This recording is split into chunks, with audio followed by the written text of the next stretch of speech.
You are watching the Commune. Today we have with us BJP leader Ram Madhav.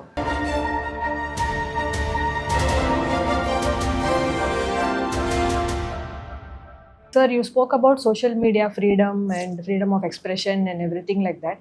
But then you see a lot of propaganda that is happening in the media is what is setting the narrative. For example, Chinese propaganda or Pakistani propaganda. You have a lot of YouTube channels in Tamil Nadu which are peddling a lot of pro-Pakistani narratives during Operation Sindoor, between Operation Sindoor and Pahalgam terror attack. So where do we draw the line? I mean, you can't always have ultimate. Remember, freedom. no line should be drawn by you and me. Lines will be drawn by governments. There are laws in our country. Those laws will guide social media. So it is easy to call somebody names that he is doing Pakistan propaganda and other. Provide that evidence, government will act. We have to counter propaganda, with facts. If it is a narrative they are trying to build, you build narrative positively. We have to build that strength in the country. I know what you are saying. There are certain elements which are out to spread fake news, fake stories, but that is happening all over the world, not just in India. It's happening in USA. Prestigious mainstream papers, you are talking about social media. Mainstream papers are accused of spreading fake news. So it is a kind of a disease that has engulfed the entire media. That includes social media. I'm not denying. So what is the answer to it? Of course, certain laws should be there strictly to control, ensure that national interest is not jeopardized, compromised. But as activists, we should only see it as a challenge to my counter propaganda, my propaganda based on facts. That's the way forward for us. Then there is a lot of talk about congressification of the BJP. How do you see it? It's all rubbish. There is no congressification of BJP. In fact, within Congress now, the whole problem is they say many of our members of parliament have become BJPized. I don't want to name them, but the discussion today is Congress is greatly worried that their very senior leaders have become saffronized or BJPized. Those names everybody knows. So there's no question of BJP ever going down the line of Congress party. Congress introduced a very bad political culture in this country. BJP stands as an antidote to that Congress culture, that culture of corruption, culture of appeasement, culture of ill treatment of Hindus. We stand against that culture. There is no question of BJP ever become Congressized. You have helped BJP enter into the 9 states that you mentioned. When will it happen? I mean, when will we see a BJP chief minister in Tamil Nadu? Is it a possible thing? So I should ask you and through you all the viewers of Tamil Nadu, when are you going to give power to BJP? BJP will definitely not, I don't think it will take too long now anymore. I'm seeing a lot of support growing for BJP in this state. It will be in the interest of the people of this state and of course in the larger interest of the country that BJP should come to power. Tamil Nadu has this habit of, alternating the parties. Why do you alternate only between 2 parties? Try the third party. It will be good for the people of Tamil Nadu and good for the country. Can you talk about your role in the abrogation of Article 370, sir? No, it was Article 370's abrogation was a decision of Prime Minister Narendra Modi ji, and under his guidance, the Union Home Ministry, Union Law Ministry, all of them got together and they finally got it implemented in August 2019. Before that, we used to have a government led by BJP and PDP, a regional party in Kashmir. That time, people of Kashmir were able to understand that contrary to propaganda, BJP was actually not a bad party. They are all good people. They want the interests of the people of Kashmir to be protected. That aspect was understood by people of Kashmir because we were there in power for 3 years. Of course, with a regional party. During that time, they have seen us from close quarters. They have enjoyed the benefits of the government run by BJP and PDP. So their attitude to BJP and of course the leadership of Prime Minister Modi has completely undergone a change. That helped us in managing the affairs post the abrogation of Article 370 in that state in a very peaceful way. To that extent, yes, our efforts to build that coalition government have certainly helped us. So I wanted to dwell more on the northeast part of your adventure into the sport that is politics. How tricky was northeast in two ways? One is politically, and another is socially, because we've seen so much come out of northeast after the BJP government came in, with the hill tribes, the plain tribes, and the entire cocktail of things that keep going on in that region. So, what was tricky politically and socially? It was tricky until we reached there. Once we went there, once we started meeting the people, meeting leaders of the communities, even political leaders in different states of the Northeast, we realized that they are no less Indian. They are as patriotic, as Indian as all of us. There was a kind of an image, a perception probably created about Northeast because distances also matter because of the distance and the tyranny of distance. I would say the tyranny of distance. We all thought that it is fully lot of terrorist groups are there, insurgent groups are there, etc., etc. That used to be the general understanding. But no, people of Northeast are very good people, very patriotic people, very hardworking people. What was needed was to bridge the distance between Delhi and Northeast. That under Prime Minister Modi happened very effectively. I can tell you. I mean, not a single month used to pass without 3 or 4 cabinet ministers from Delhi visiting Northeast. It never happened before. So once the government of Delhi ministers started visiting remote areas in Nagaland, Mizoram, Tripura, Manipur, people there started feeling that intimacy, closeness. So those initiatives of Prime Minister Modi to bring that region emotionally closer to Delhi have helped us a lot. But if we can make this more personal to your journey of Northeast, like if you have any incident or anecdote, something that was challenging, something that you felt was tricky because you're already a master politician, but Tricky in this sense, challenging, yes, challenging because BJP was not strong at all in the Northeast when I was assigned that responsibility. For example, in Assam, 126 MLAs will be there in Assam Assembly, is 126 MLAs strong. We used to have 4 MLAs in 126 member assembly. From there to aspire to get 60 MLAs, from 4 to 60 was not easy.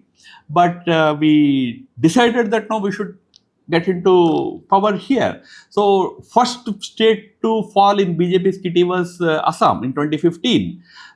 We had our challenging times. We were able to get some good leaders from other parties. I always say that while we do make a lot of criticism about Congress in the whole country, the politics of Congress party and all that, in Northeast there were good people in Congress also. All those good people decided that now the real party came for us. So they opted for BJP. The chief minister, BJP's chief minister of Arunachal Pradesh came from Congress party.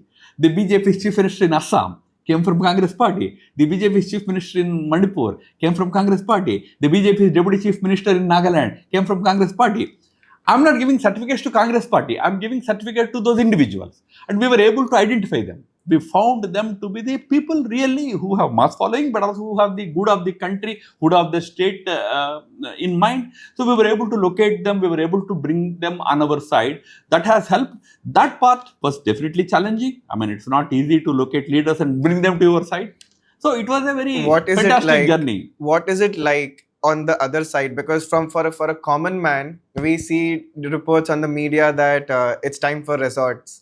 So, like all of these people are going to a resort and there's going to be some negotiation and then people are going to come over. So what is the challenge if you have to tell common people that, hey, when we bring somebody over from another party who's probably not a supporter, what kind of challenges exist? Look, politically, what you are talking about is all called in politics is called horse trading. Right. We never indulged in any horse trading there. We convinced leaders, we convinced people that here is a party, a new party for you. BJP was a new party for the Northeast.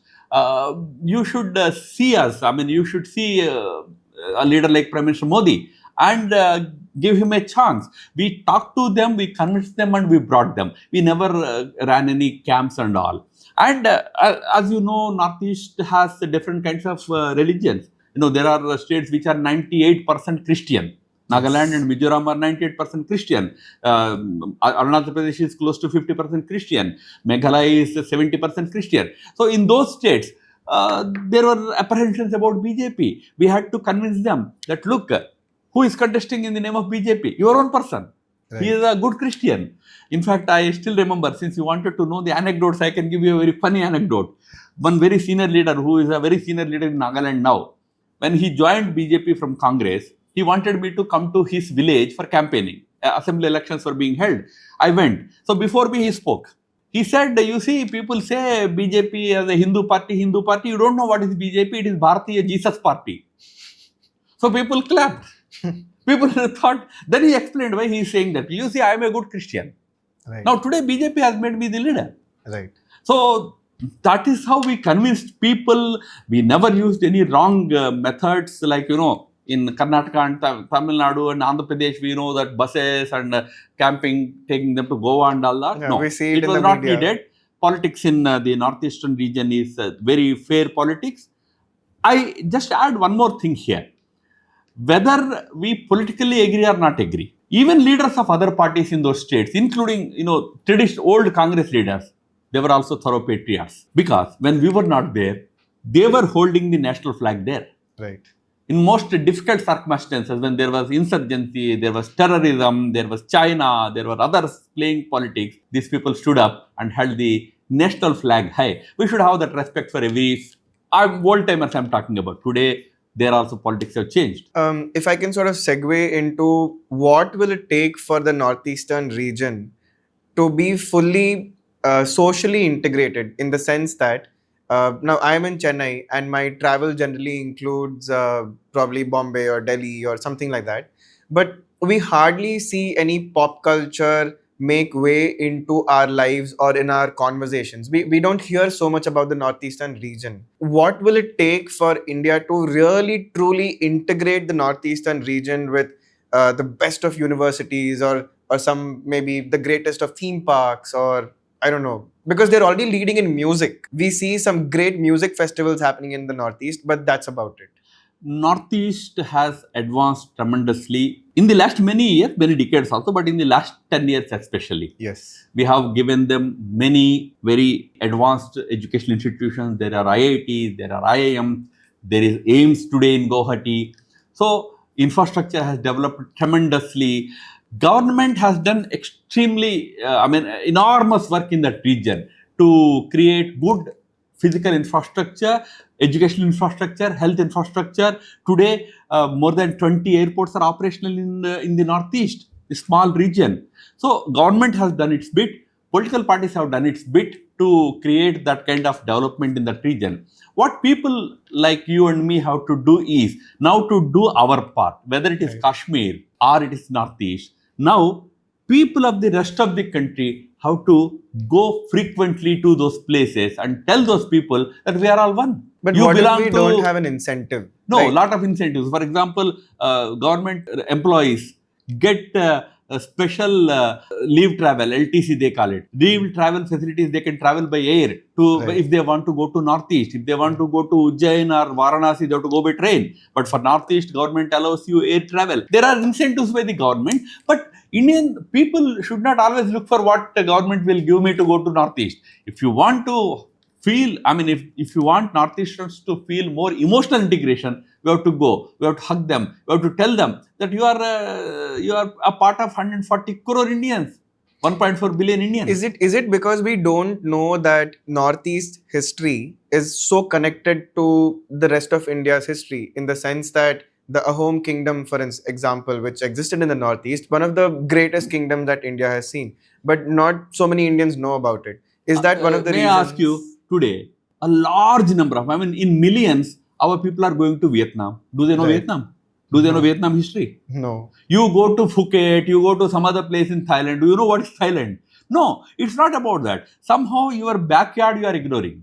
Exactly. And I can tell you, you go from Tejpur in Assam yes. to Tawang in Arunachal Pradesh, or Tawang in Arunachal Pradesh to their eastern most border in Arunachal Pradesh, it's a 1500 it's a 1000 kilometer long highway. You don't have to go to Switzerland. You don't have to go to Europe. You don't have to go to anywhere in the world, because whatever beauty you see in those regions exists here. We don't realize that our country has so much beauty, so many good things for travelers.